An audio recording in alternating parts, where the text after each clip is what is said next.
Sa kaugnay na balita, nagsampa na rin ang kasong libelo laban kay Menorcang Scan Nueva Vizcaya at Isabela Chapter. May report si Mark Cuevas. Kapwa namang nag-file kahapon ng Scan International, Nueva Vizcaya at Isabela Chapters ng kasong libelo laban kay Luel Menorca Lisecan.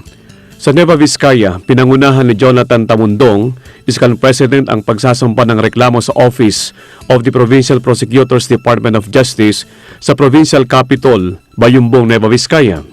Sa Isabela naman, pinangunahan ni Dimasalang Valenzuela ang pagsasampa ng kayunding reklamo. Iisa ang dahilan nila sa pagsasampa ng kasong libelo. Matatandaang tinawag ni Menorca ang grupo ng Scan na Private Army at Death Squad na taliwas naman sa layuning itinataguyod ng kapisan ng Scan.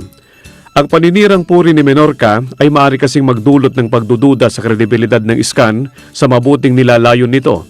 Samantalang nakaranas na ang mga kaanib ng Scan ng pangungutya at pamintas sa kanilang mga probinsya, kaya nais nilang malinis ang kanilang pangalan sa pamamagitan ng pagsasampan nila ng kaso sa korte. Para sa Eagle News, Mark Cuevas, I am one with 25.